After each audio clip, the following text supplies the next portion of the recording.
আমি দেখে গেছি।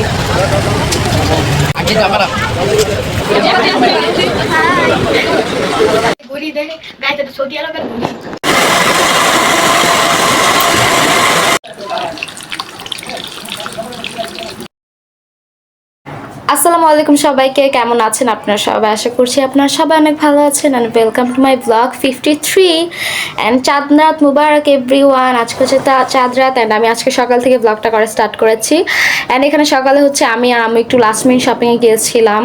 আর এখানে আমি আমার মেহেদিটা দেখাচ্ছিলাম। আমাকে মেহেদি দিয়ে দিয়েছে তিহা আর তানহা, অনেক সুন্দর করে দিয়ে দিয়েছে, তাই না? থ্যাংক ইউ সো মাচ, ওদেরকে অনেক অনেক ধন্যবাদ। অ্যান্ড এই যে কথা বলতে বলতে আমরা আমির কমপ্লেক্সে চলে এসেছি। আর দেখেন রাস্তাঘাট এত ফাঁকা ছিল, আমি তো পুরো অবাক হয়ে গিয়েছি। আর ঈদ টাইম স্বাভাবিক, যাই হোক। তারপর হচ্ছে এখানে আমরা ব্যান্টেন দেখতেছিলাম। আর আমার ঈদের সময় সবচেয়ে বেশি ভালো লাগে ইফতারির পরে শপিং এ যেতে। আমি ইফতারির পরে গিয়েছি এতদিন, আজকে শুধু হচ্ছে সকালে। তো যাই হোক, তারপর হচ্ছে এখান থেকে আমরা কয়েকটা ব্যান্ড কিনলাম। তারপর আমি একটু স্লিপার, এন্ড এখানে এসে রিমির সাথে দেখা হয়ে যায়। তারপর কিছুক্ষণ কথা বললাম। এন্ড এখানে হচ্ছে ও আপনাদের সবাইকে আবার হ্যালো বলে দিলই যে।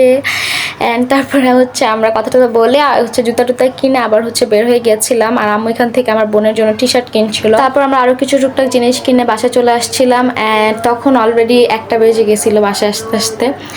যাই আর কোনো ভিডিও করা হয়নি। বাসায় এসে দেন আপনারা একদম ডিরেক্ট বিকালে ক্লিপ দেখতে পারবেন। আর বাসায় এসে আমি কোনো ক্লিপই নিতে পাইনি, বিকজ আমি আর আম্মু মিলে রুম টুম গুছাইছি। তারপরে হচ্ছে শাওয়ার করতে করতে 4:30 বেজে গেছে। যাই হোক, অ্যান্ড এখানে হচ্ছে 6টা বেজে যাচ্ছে। এখানে আমি ওয়াটারমেলন জুস বানাচ্ছিলাম। অ্যান্ড আমি ফার্স্ট টাইম বানাইছি, মজাই লাগছে। আর আম্মু হচ্ছে কিচেনে খুব সুন্দর করে চিকেন ফ্রাই করছিল, তো আমি এমনি পাকনামি করে হচ্ছে একটা দিতে গেছিলাম জাস্ট ভিডিও করার জন্য। তো আম্মু এখানে বানাচ্ছিল আর পরোটা ভাজতেছিল পাশে। অ্যান্ড দেন ইফতারির সময় হয়ে গেল। অ্যান্ড এখানে হচ্ছে পাপা মুড়ি মাখছিল, আর আমাদের মুড়ি মাখা তো লাগবেই। অ্যান্ড আজকে আমাদের ইফতারিতে ছিল চিকেন ফ্রাই। ওই যে দেখেছেন, অলরেডি ঈদ ভাইবস লাগছে, কারণ আশেপাশে সবাই বোম ফাটাচ্ছে।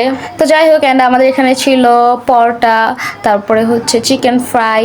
এখানে মুড়ি মাখা তো মাস্ট লাগবে। ওয়াটারমেলন জুস আমি বানাইছিলাম। অ্যান্ড এখানে পাপা মুড়ি বানাচ্ছিল। অ্যান্ড এই যে মুড়ি মাখা। অ্যান্ড তারপরে আজান দিয়ে দিল। তারপরে আমরা ওয়াটারমেলন জুস খেলাম। আমার কাছে তো অনেক মজা লেগেছিল। তারপরে হচ্ছে এখানে আমরা মুড়ি মাখাও খেলাম। আর আমি আর আম্মু হচ্ছে বুরিন্দা দিয়ে খাই দিচ্ছে। আমরা আলাদা একটা প্লেটে নিয়ে নিলাম, তারপরে খাচ্ছিলাম। অ্যান্ড এখানে আমার চিকেন ফ্রাই আর পরোটাও। অ্যান্ড আমার কাছে বাইরের চিকেন ফ্রাই থেকে আম্মুর হাতে চিকেন ফ্রাইটা বেস্ট লাগে, বেস্ট মাশাল্লাহ। তারপরে ওখানে খেয়ে আমি আবার একটু ভাত নিছি ভর্তা দেখে, কারণ আমার শুটকি ভর্তা অনেক বেশি পছন্দ। তো আমি খাচ্ছিলাম এখানে। তারপর হচ্ছে এখানে আম্মু সবার জন্য চা বানাচ্ছিল। অ্যান্ড আমাদের ইফতারির পরে মাছ চা লাগবে। তারপর হচ্ছে চা খেলাম সবাই মিলে। চাঁদ দেখতে বের হয়েছি, কিন্তু চাঁদ খুঁজে পাচ্ছি না। অনুভূতি খারাপ। চাঁদ কই ভাই? এই যে চাঁদ, এই যে। তারপর হচ্ছে আমরা সব কাজিনরা মিলে চাঁদ দেখতে বের হয়েছিলাম, বাট আমরা আসলে চাঁদই খুঁজে পাচ্ছিলাম না। যাই হোক, তারপরে এখানে হচ্ছে আম্মুর হাতে মায়েশা মেহেদি দিয়ে দিয়েছিল। যাই হোক, সুন্দরই হয়েছে, তাই না? প্রথমবার দিয়ে দিয়েছে, ওই হিসেবে সুন্দর হয়েছে অনেক। অ্যান্ড আমি তো তাও দিতে পারি না। অ্যান্ড এখানে হচ্ছে আমাদের বোনদের হাত দেখেন, কাবা, সিয়া, মাইশা আর আমরা মেহেদি দিয়েছিলাম। তো আমরা মেহেদি দেখাচ্ছিলাম এখানে। অ্যান্ড আমরা অনেক এনজয় করছিলাম। অ্যান্ড ইয়েস, আজকের ব্লগ এই পর্যন্তই। Thanks for watching. আল্লাহ হাফেজ।